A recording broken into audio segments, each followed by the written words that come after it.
Monggo Romo. Terima kasih. Mohon dinyalakan supaya tidak serem. Mohon slide ditampilkan pilihan A. Romo Sadana, para saudara-saudari semuanya, Shalom Alaikum. Shalom, shalom. Kalau mau dijawab ada Alaikum shalom. Yohanes 20 ayat 19. Shalom Alaikum. Alaikum shalom. Biasanya orang itu cuma kan dia punya shalom, shalom, shalom. Gak lengkapnya itu shalom alaikum. Damai sejahtera untukmu alaikum. Alaikum shalom lengkapnya. Alaikum shalom dan juga untukmu damai sejahtera. Terima kasih sudah diundang ke Jogja. Saya dari Puspan Bandung. Bisa lagi di Jogja. Tapi nggak salah saya tinggal di Jakarta ke Bandung. Pokoknya Rasul Billah. Maka biasanya kalau saya dipanggil itu dengan sebutan Rama, karena kali ini Puspan Bandung bahasa Sunda. Ada yang berbahasa Sunda di sini? Oh ya, biasanya dari Sunda. Oh dari Bogor. Ya. Jadi kalau manggil saya biasanya Rama Bayu. Tapi kalau Anda nggak biasa karena di Jogja ngomongnya Romo, boleh panggil Romo. Rama ya boleh, Romo ya boleh, Pastor ya boleh. Asal jangan terlalu susah gitu ya. Terima kasih atas kehadiran semuanya. Barangkali nanti akan ada banyak konsep di kepala. Karena apa? Karena kita akan bicara mengenai alam dan alam gaib, tapi menurut iman Katolik. Nah, sayangnya adalah iman Katolik ini tidak banyak orang Katolik yang tahu. Tidak banyak orang Katolik yang tahu. Karena biasanya alam maut dan alam gaib itu menurutnya ada Jawa, kemudian Chinese atau kebudayaan-kebudayaan yang lain. Maka kalau malam hari ini ada yang berbeda, saya mengajak untuk yang konsep tadi kita sesuaikan dulu, supaya kita paham bahwa ajaran Katolik itu punya landasan yang jelas. Nanti akan saya paparkan mulai dari ajaran intinya apa, katekismusnya apa, kemudian nanti ayat-ayat suci akhirnya apa. Urutannya kan begitu. Nah, di bagian pertama saya akan bicara mengenai alam maut. Tapi jangan ada yang tanya kepada saya loh ya. Pas pertanyaan, Rama Bayu ini ngomongin alam maut, emang pernah ke sono lu? Gitu ya. Jangan tanya begitu, nggak pernah tentu saja. Tapi intinya ada jelas, kemudian katekismusnya ada, kemudian ayat-ayat sucinya ada. Kita mulai dari yang pertama mengenai alam maut menurut iman Katolik. Karena temanya adalah alam maut, kita perlu tahu tentang dunia arwah. Repotnya adalah bagian dunia arwah ini, orang Katolik itu seringkali pakai ilmu yang lain-lain. Contohnya, yang paling sederhana adalah kalau 40 hari setelah meninggal, itu orang masih berada di sekitar rumah. Pak D-nya meninggal. 3 hari pertama itu Pak D masih batuk-batuk di ruang tamu. Oh, batuknya Pak D. Hari ke-7 kemudian di bawah pohon jambu, merokok. Wah, Pak D merokok. Lalu terus sampai baru 40 hari. Itu contoh yang sangat sederhana bahwa dalam dunia arwah menurut paham yang bukan Katolik ada pemahaman 40 hari lah. Kalau orang Chinese bisa mengatakan 49 hari lah dan macam-macam versi-versi yang lain. Maka pertanyaan pertama yang akan kita jawab adalah seperti apa dunia arwah menurut ajaran Katolik. Jadi jelas titik tolaknya ajaran Katolik, bukan ajaran yang aneh-aneh. Jadi pertama kita bahas itu. Sekarang silakan dilihat bagian ini. Ini bagian yang saya buat selama bulan. Sebenarnya kalau kalimat-kalimatnya panjang, tapi saya buat jadi ketik. Gak terlalu mudah gambar ini dibuat. Karena setelah belajar teologi kemudian membuat gambar seperti ini, akibatnya harus ganti ya. Oh, baik, itu sudah menjadi arwah yang itu ya. Yang masih ya, RIP, Tuhan berikanlah istirahat. Kembali ke sini. Jadi ini bagian yang saya buat, dasarnya katekismus. Kalau baca katekismus itu panjang lebar. Tapi kalau melihat seperti ini mudah lah. Saya biasanya pakai bahasa Jepang. Jepang itu jelas dan gampang. Tapi ini ada akibatnya. Karena saya mempermudah bahasa teologi yang tidak terlalu mudah, maka rambut saya rontok. Jadi rambut rontok ini sebenarnya akibat belajar teologi ya. Sama, Rama Sadana itu juga ada sedikit mulai ya. Dan beliau senior saya ya. Tadinya kumisnya beliau tebel, setelah belajar teologi rontok ya. Jadi mari kita lihat begini ya. Ini sekarang ajaran intinya dulu. Mari kita lihat di dalam bagan ini. Man ini manusia, kalau mati kemudian terpisah antara jiwa dan raga. Yang di atas kita sebut jiwa, bawah energi raga. Raga terjadi apa? Busuk, simpelnya begitu, terdekomposisi. Apapun mau dikremasi, mau dikubur, busuk. Hanya busuk cepat, busuk lambat gitu. Kalau mau cepat ya dikremasi, kalau terdekomposisi cepat. Kalau di tanah agak lambat sedikit. Simpelnya raga busuk. Nah, raga kita selesaikan dulu. Nah, kemudian apa yang terjadi dengan jiwa? Di dalam ajaran gereja Katolik, dalam dunia arwah menurut iman Katolik atau rute orang mati menurut ajaran Katolik, terjadi sesuatu yang namanya pengadilan pribadi. Saya beri nomor 1. Itu pengadilan pertama, sebab ada 2 kali pengadilan menurut iman Katolik. Orang Katolik seringkali hanya tahu pengadilan yang terakhir. Jadi disebut terakhir itu kenapa sih? Karena ada yang sebelumnya, maka disebut terakhir. Maka saya beri nomor 1, pengadilan pribadi, pengadilan khusus, pengadilan privat. Namanya bisa macam-macam, tapi pengadilan pertama juga boleh. Nah, apa yang terjadi dengan pengadilan pertama? Yaitu orang akan diputuskan ke dalam 2 keputusan surga ini, SRG surga yang di atas, yang bawah neraka. Jadi begitu, ini bahasa saya simak baik-baik, ini penting. Detik orang meninggal, nah ini penting. Detik orang meninggal, dia masuk pengadilan. Ini kata kunci penting. Nanti katekismus akan menjelaskan dengan lebih jelas, tapi ini kata-kata saya untuk memperjelas. Jadi detik orang meninggal itu diadili. Jadi nggak nunggu waktu, nggak pakai dikejar-kejar dulu. Ya. Karena konsep mengenai arwah gentayangan adalah dikejar-kejar dulu. Mati terus nempel di pohon. Berarti kan Tuhan harus ngejar dulu ya. Cari dulu begitu, enggak. Detik orang meninggal masuk pengadilan. Tidak ada mungkin yang lolos dari pengadilan Tuhan. Emangnya lu pikir Tuhan kurang sakti apa? Langsung masuk. Ini kalimat nih untuk kita pegang. Nanti saya jelaskan ayat Alkitabnya dan ajaran gereja ini dalam katekismus. Tapi dipegang dulu ya. Nah, pilihannya hanya 2. Pada saat detik orang mati itu diadili, kalau nggak masuk surga masuk neraka gitu. Lalu purgatorium itu apa? Purgatorium itu ada. Purgatorium alias api penyucian. Itu adalah surga transit. Ini bahasa saya. Tentu dalam katekismus tidak ada surga transit, itu nggak ada. Ini bahasa saya. Bahasa saya untuk menjelaskan menggunakan bahasa metode Jepang, jelas dan gampang. Bayangkan kalau ada penerbangan langsung, ada penerbangan transit. Nah, purgatorium itu adalah penerbangan ke surga via transit. Gampang ya dipahami ya, udahlah, nggak usah pakai bahasa teologi yang rumit-rumit. Sebab kalau bahasa teologi yang rumit-rumit akibatnya begini nih. Udah. Biarkan saya yang menyangga salibnya, ya.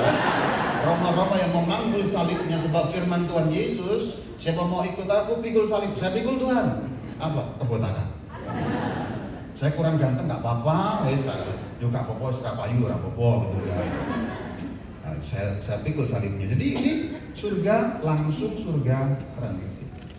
Maka purgatorium itu sebenarnya masuk surga, jelas itu. Purgatorium itu masuk surga, hanya melewati transit tadi. Oke, sampai di sini. Ini keputusannya final ya, dan menantikan akhir zaman. Jadi maksudnya itu sekarang. Yang dimaksud keadaan sekarang adalah kalau ada sekarang orang meninggal dunia, ini keadaannya. Misalnya engkaumu sudah meninggal, begini keadaannya. Kalau enggak dia di neraka, di surga, kalau enggak surga transit, udah begitu. Jadi sekarang itu maksudnya begitu. Kalau sekarang ada orang meninggal, keadaannya adalah seperti. Dan final, apa maksudnya final? Final maksudnya nggak bisa berubah dan nggak pakai sobok-sobokan. Dan juga di akhirat tuh nggak ada amnesti, nggak ada abolisi, dan yang begitu-begitu, nggak ada. Karena begitu diputuskan neraka, ya neraka udah. Maksudnya apa? Jadi orang meninggal, keputusan jelas, final artinya nanti di akhir zaman juga begitu. Ketika nanti ada pengadilan yang kedua, yang namanya pengadilan terakhir, orang yang di neraka tetap akan di neraka, orang yang di surga tetap akan di surga. Purgatorium kemana? Hilang. Purgatorium itu hanya waktu temporer, sementara. Adanya kapan? Dari sekarang sampai akhir zaman. Ini akhir zaman. Ini dari sini, ini lihat ini. Akhir zaman di sini. Jadi hanya dari waktu sekarang sampai pada akhir zaman. Begitu kedatangan Kristus yang kedua, itu pengadilan terakhir, kedatangan Kristus yang kedua atau hari kiamat, sama istilah itu ya.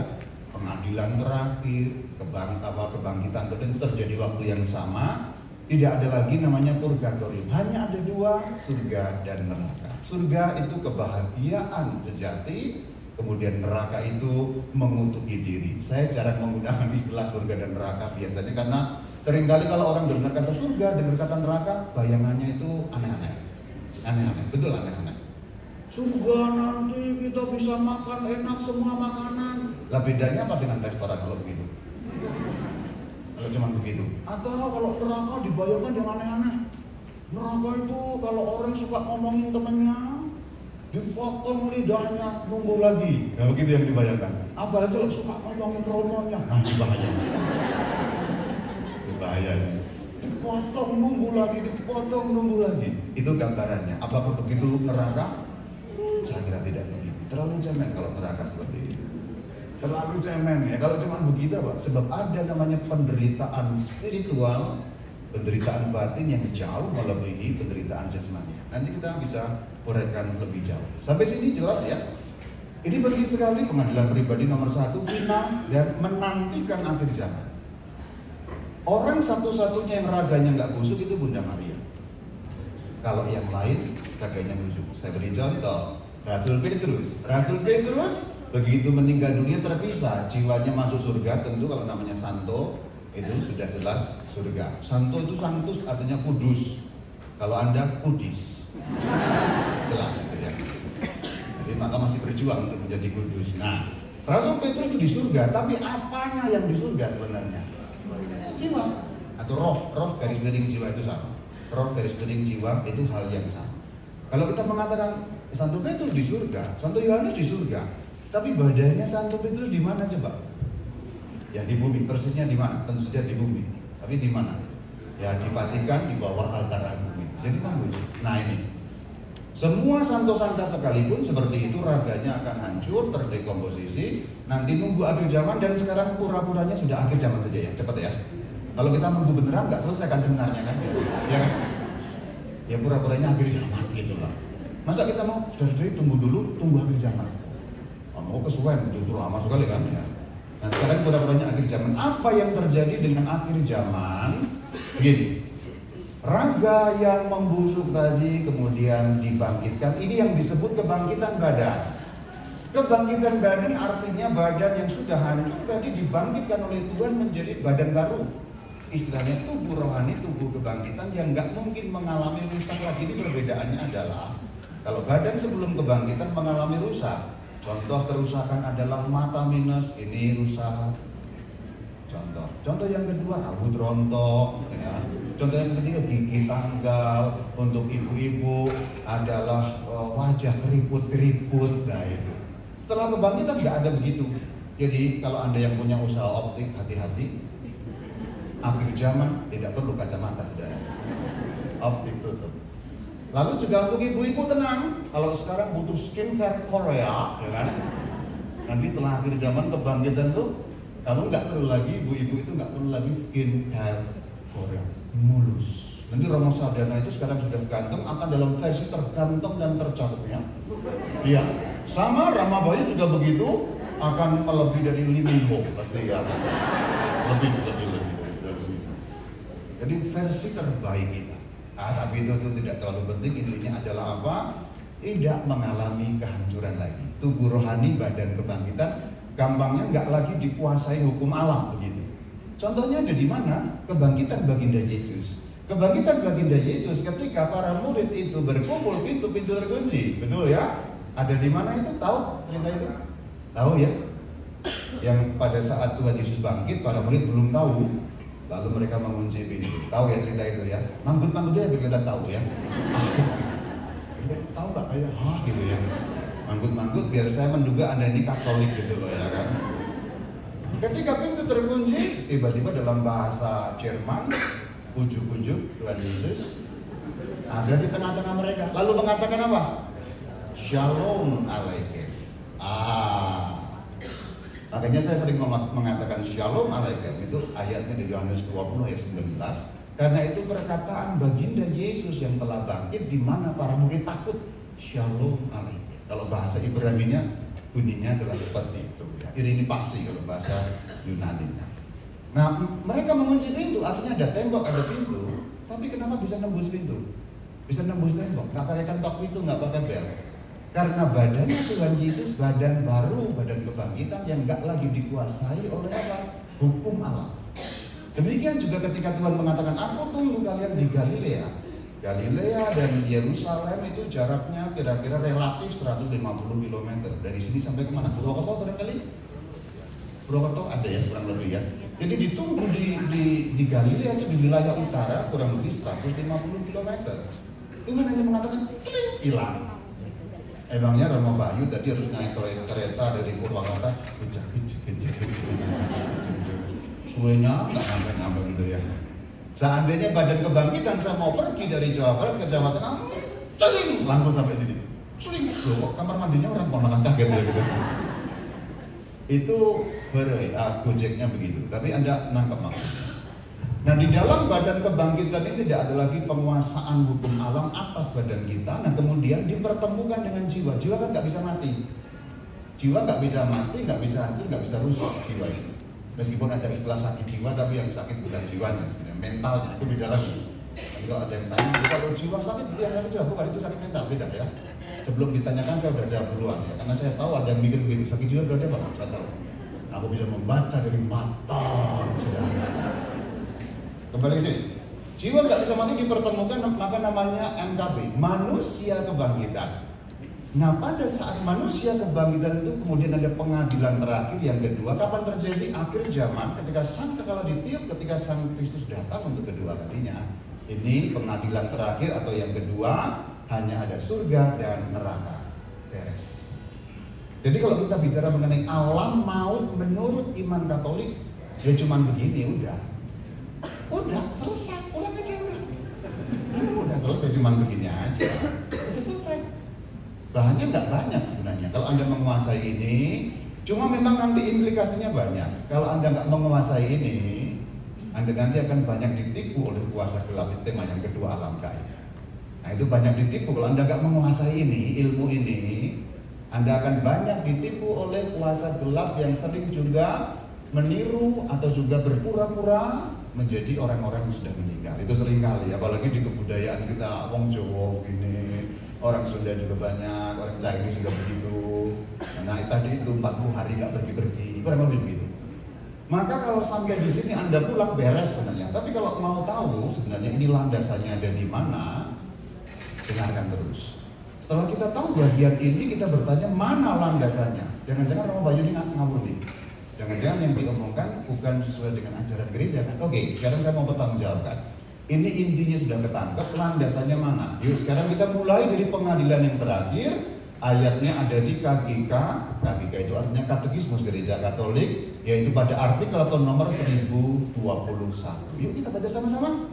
Perjanjian baru berbicara mengenai pengadilan, terutama dalam hubungan dengan pertemuan definitif dengan Kristus pada ini dia. Pengadilan pada saat kedatangan Kristus yang kedua nanti akhir zaman. Ini kan ajaran gerejanya. Saya biasanya begitu. Intinya dulu, katekismusnya, kemudian